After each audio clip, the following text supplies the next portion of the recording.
He knew no German word for what he saw. A desolate forest setting, walls of pine and fir, sheathed in snow, looming beyond the wire. And within the compound, just 3 or 4 low wooden buildings around a larger one of concrete. There were no dogs or watchtowers either. Just laconic SS boys dressed in some kind of forester's outfit, dappled in the patterns and shadows of deep trees, with automatic guns.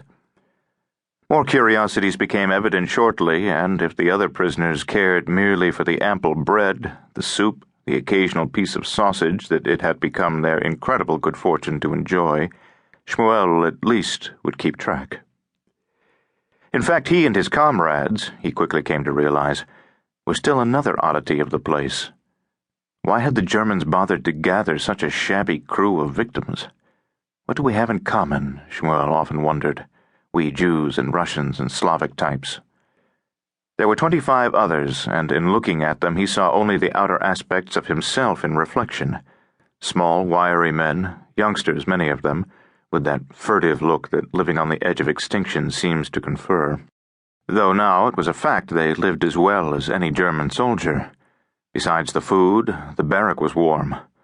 Other small privileges were granted. They were allowed to wash, to use latrines.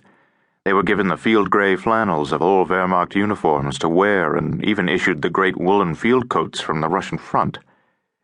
Here Shmuel experienced his first setback. He had the bad fortune to receive one that had been hacked with a bayonet. Its lining was ripped out. Until he solved this problem, he'd be cold. And then the labor. Shmuel had had the SS for an employer before at the IG Farben synthetic fuel factory. The rule was double time or die.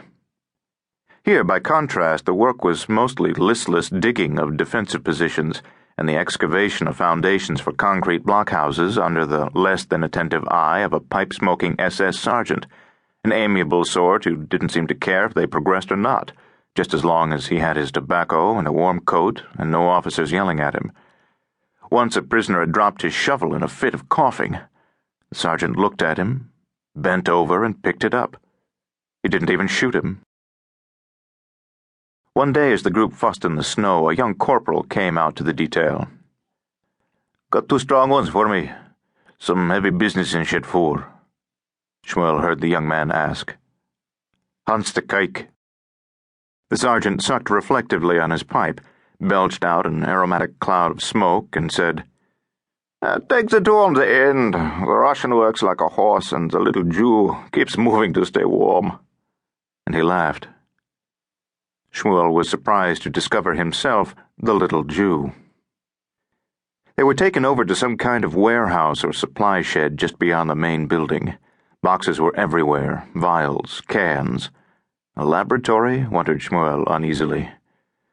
A small man in civilian clothes was already there. He did not glance at them at all, but turned to the corporal and said, "Here, those. Have them load them up and get them over to the main center at once." "Yes, Herr Engineer Doctor," said the corporal, and when the civilian fellow left, the corporal turned to Shmuel and said quite conversationally, "Another Jew, you know. They'll come for him one day." Then he took them to the corner of the room where 2 wooden crates were stacked, and with a wave of the hand indicated to the prisoners to load them onto a dolly. Each crate weighed around 75 kilos, and the prisoners strained to get them down and across the room to the dolly. Shmuel had the impression of liquid sloshing weightily as he and the Russian crab walked the first one over, yet there was nothing loose about the contents. The twin runes of the SS flashed melodramatically in stencil across the lid, and next to them, also stamped, was the mighty German eagle clutching a swastika. The designation WVHA also stood out on the wood, and Shmuel wondered what it could mean.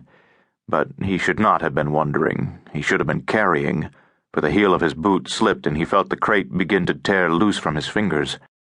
He groped in panic, but it really got away from him, and his eyes met the Russian's in terror as the box fell. It hit the cement floor with a thud and broke apart. The Russian dropped to his knees and began to weep piteously. Shmuel stood in fear. The room blurred in the urgency of his situation. Askew on the cement, a great fluffy pile of excelsior spewing out of it like guts, the box